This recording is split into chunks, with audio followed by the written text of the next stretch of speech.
নমস্কার। এই মুহূর্তে আপনারা সরাসরি দেখছেন টিভি 100 বাংলা এবং এই মুহূর্তে সব থেকে যে বড় ব্রেকিং সংবাদটি হচ্ছে, আবারও কিন্তু রেল দুর্ঘটনার কবলে পড়েছে। এবারের যে ঘটনাটি সংঘটিত হয়েছে বঙ্গের রাঙ্গাপানিয়াতে। আপনাদেরকে জানিয়ে রাখি, ফের সেই রাঙ্গাপানিয়া কাঞ্চনজঙ্ঘা এক্সপ্রেসের ভয়াবহ ঘটনার 1.5 মাসের মধ্যেই কিন্তু এই ধরনের ট্রেন দুর্ঘটনা এবং আতঙ্কে উঠল গোটা এলাকার সাধারণ মানুষ। আপনাদেরকে জানিয়ে রাখি, বুধবার দুপুর নাগাদ কলকাতা থেকে রাঙ্গাপানিয়ার কাছে নুমরিগড় রিফাইনারিতে ঢোকার আগেই রাঙ্গাপানিয়া লাইনচ্যুত হয় ওই মালগাড়িটি বলে জানা গিয়েছে রেল দপ্তর সূত্রের খবর। এবং আমরা এখনো পর্যন্ত যতটুকু জানতে পেরেছি, রাঙ্গাপানিয়াতে লাইনচ্যুত হয় মালগাড়িটি এবং সাথে সাথেই কিন্তু একেবারে এই ডাউন লাইনের ওই দুর্ঘটনার ফলে বেশ কিছুক্ষণ ট্রেন চলাচল বন্ধ ছিল। এই মুহূর্তে আমাদের কাছে যা খবর এসছে, কিন্তু ওই ঘটনার ফের একবারও ওই রেল কর্তৃপক্ষের ভূমিকা নিয়ে কিন্তু প্রশ্ন উঠতে শুরু করেছে। কেন বারবার এই ধরনের রেল দুর্ঘটনা সংঘটিত হচ্ছে গোটা ভারতবর্ষের মধ্যে?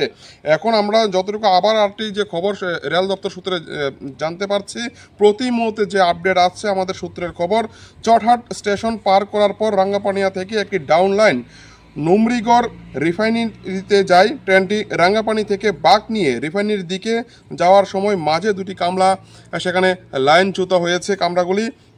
এবং খবর পাওয়া মাত্র নিউ জলপাইগুড়ি থেকে লোকো শেড থেকে রিকভারি ইঞ্জিন ও রেলের উচ্চপদস্থ আধিকারিকরা ঘটনাস্থলে পৌঁছান। দ্রুত কামরা দুটিকে ফের লাইনে তোলার কাজ শুরু হয়েছে। অর্থাৎ যদি এই দুটি লাইন যদি বন্ধ হয়ে পড়ে, তাহলে কিন্তু দূরপাল্লার সাথে কিন্তু রেলের যোগাযোগ ব্যবস্থা একেবারে ভেঙে পড়বে এবং ত্রিপুরায় কিন্তু তার এফেক্ট নাকি পড়তে পারে বলে রেলের দপ্তর সূত্রে আমাদের কাছে যা খবর রয়েছে। এই মুহূর্তে আমরা দেশের যে সবচেয়ে বড় খবর আপনাদেরকে আমরা জানিয়ে রাখি যে রেল দুর্ঘটনা ইতিমধ্যে ভারতবর্ষে কিন্তু বেড়েছে। কেন বেড়েছে, কি কারণে বেড়েছে, কোথায় গেল রক্ষা কবচ, কোথায় গেল রেলের সেই দেওয়া প্রতিশ্রুতি? কেন্দ্রীয় রেল মিনিস্টার কিছুদিন আগেও কিন্তু, আজ থেকে 1.5 মাস আগেও কিন্তু তিনি দাবি করেছিলেন রক্ষা কবচ নিয়ে, কিন্তু আদৌ আমরা কোনো ধরনের রক্ষা কবচকে দেখতে পাচ্ছি না কোথাও। এই ধরনের রেল দুর্ঘটনা আজকে দুপুর নাগাদ যখন ঘটে গিয়েছে, মুহূর্তের মধ্যে মানুষের মধ্যে একটা আতঙ্ক চলে আসে। কেন রেল বারবার এই ধরনের ঘটনা, কখনো যাত্রীবাহী রেল, আবার কখনো সেই যে বগিগুলা রয়েছে, যে বিভিন্ন যে পণ্যবাহী যে রেলগুলা রয়েছে, এই ধরনের কিন্তু অ্যাক্সিডেন্ট কিন্তু রীতিমতো ভয়ের পরিবেশ কিন্তু সৃষ্টি করছে জনগণে। কতটুকু সুরক্ষিত রয়েছে ভারতীয় রেল, প্রশ্ন উঠছে সামাজিক মাধ্যমে।